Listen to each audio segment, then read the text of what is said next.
Officially Bangladesh টি-20 world cup থেকে tata good bye गया। আমি তো আগেই বলেছিলাম বাংলাদেশকে যদি আসন্ন টি-20 ওয়ার্ল্ড কাপ খেলতে হয় তাহলে ভারতেই আসতে হবে। এসব মিটিং মিছিল করে কোনো লাভ নাই। মিটিং মিছিল গায়ে তেল লেনে তোদেরকে যদি টি-20 ওয়ার্ল্ড কাপ খেলতে হয় তাহলে ভারতেই আসতে হবে, আর নতুবা একটাই অপশন, ওয়ার্ল্ড কাপ থেকে tata bye bye good bye. বাংলাদেশের যে ক্রিকেট বোর্ড এত বড় একটা সিদ্ধান্ত নিল যে ওরা আসন্ন টি-20 ওয়ার্ল্ড কাপ খেলবে না, ভারতে আসবে না, ওরা টি-20 ওয়ার্ল্ড কাপ খেলবে না, ভারতে এসে ওরা টি-20 ওয়ার্ল্ড কাপ খেলবে না।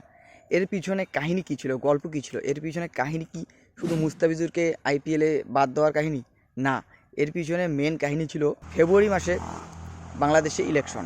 বাংলাদেশের যে বর্তমান রানিং সরকার আছে, মানে যে ইউনুস সরকার, বর্তমান যে উপদেষ্টা বাংলাদেশের ইউনুস, সে চাচ্ছে যে এই মানে মুস্তাফিজুরের ব্যাপারটাকে একটু ইস্যু করে বাংলাদেশের সমস্ত জনগণের মধ্যে অ্যান্টি ইন্ডিয়া অর্থাৎ ভারত বিরোধী একটা মনোভাব, একটা বিদ্বেষ সৃষ্টি করা, যেটাকে কাজে লাগিয়ে ওর সামনে আসন্ন ইলেকশনে ভোটে জেতার একটা পরিকল্পনা করতেছে। অর্থাৎ ভারতে এসে ওয়ার্ল্ড কাপ না খেলার যে একটা গল্প, একটা পরিবেশ সৃষ্টি করা হয়েছে, সেটা একমাত্র রাজনৈতিক উদ্দেশ্যে সৃষ্টি করা হয়েছে। এখানে ক্ষতিটা ক্রিকেটের হলো, বাংলাদেশের হলো, এবং আইসিসির ইভেন্টে বাংলাদেশ যে অংশগ্রহণ করলো না, এতে ক্রিকেটারদের মনোবল ভাঙলো। ইন ফিউচারে হয়তো বা বাংলাদেশে ক্রিকেট নাও থাকতে পারে। বাংলাদেশে যদি সামনে ইলেকশন না থাকতো তাহলে অবশ্যই বাংলাদেশ আসতে বাধ্য ছিল ইন্ডিয়ায় ক্রিকেট খেলার জন্য।